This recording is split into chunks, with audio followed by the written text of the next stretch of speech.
Hello बच्चों।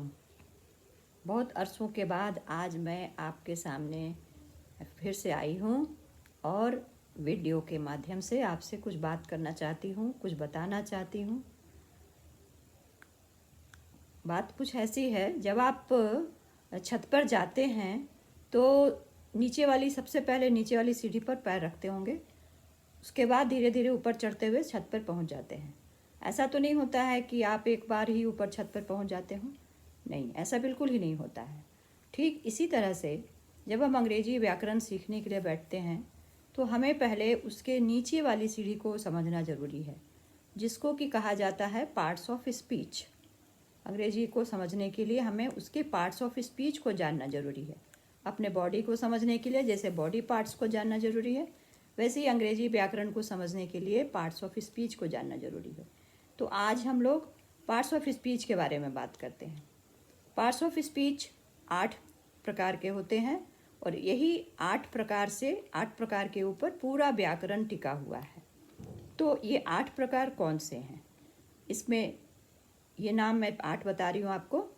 सबसे पहला है नाउन, फिर प्रोनाउन, फिर adjective, verb, adverb, preposition, conjunction और इंटरजेक्शन।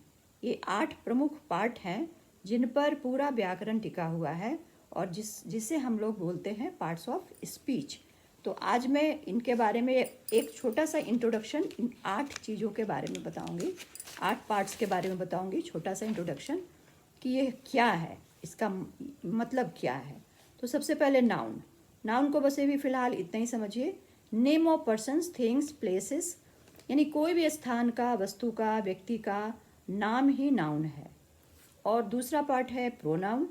प्रोनाउन को आप ऐसे समझिए कि नाउन की जगह पर जिस वर्ड को हम लाते हैं, जिस शब्द को हम लाते हैं, वो प्रोनाउन कहलाता है। जैसे कि मान लो एक नाम हम लोग लेते हैं रीता।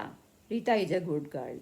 उसके बाद हम रीता स्टडीज़ वेरी वेल, ये ना बोल करके हम बोलते हैं शी स्टडीज़ वेरी वेल, यानी रीता की जगह हमने एक दूसरा वर्ड लिया, वो है शी। तो नाउन के स्थान पर जो वर्ड आता है वो हो जाता है प्रोनाउन। तीसरा होता है एडजेक्टिव। एडजेक्टिव का मतलब होता है डिस्क्राइबिंग वर्ड, यानी कि जो नाउन और प्रोनाउन के बारे में बता रहा हो, डिस्क्राइब कर रहा हो, उसकी विशेषता बता रहा हो, तो वो बोलो, उसको कहेंगे एडजेक्टिव। उसके बाद आ जाओ वर्ब। वर्ब का मतलब क्रिया, हिंदी में उसको बोलते हैं क्रिया। क्रिया का मतलब नाउन या प्रोनाउन जो भी एक्शन करता हो, खेलने का, दौड़ने का, कूदने का, प्ले हो, रन हो, रीड हो, राइट हो, ये सारा एक्शन है जो नाउन या प्रोनाउन के द्वारा किया जाता है, तो उसको हम लोग कह देते हैं वर्ब। उसके बाद आ जाओ एडवर्ब। एडवर्ब क्या है? ये भी एक डिस्क्राइबिंग वर्ड है, लेकिन ये किसको डिस्क्राइब करता है? ये वर्ब को डिस्क्राइब करता है। जैसे मान लो कि हम लोग पढ़ रहे हैं, कोई पढ़ रहा है, ही इज़ रीडिंग। तो कैसे पढ़ रहा है, उसकी एक विशेषता हम वहाँ पर डाल सकते हैं, he is reading very fastly या स्लोली।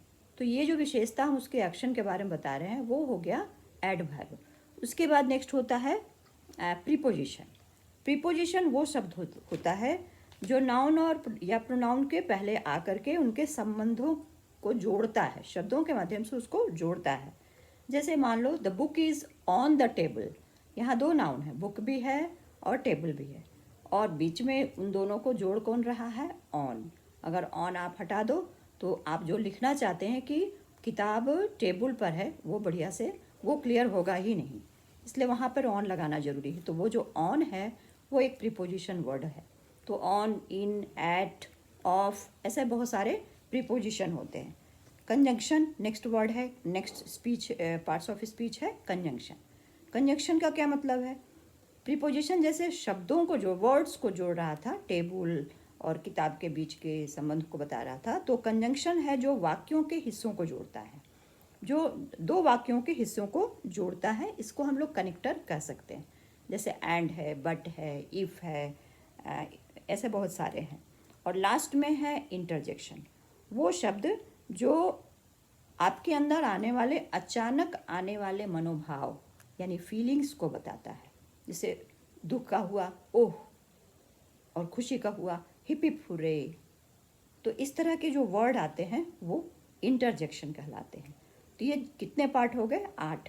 इन्हीं 8 पार्ट्स के ऊपर हमारा अंग्रेजी व्याकरण टिका हुआ है। तो हमें 1 बाय 1 करके हर एक पार्ट्स को विस्तार से सीखने की ज़रूरत है, जिसको हम लोग कोशिश करेंगे सीखने का। तो आज तक अभी इतना ही।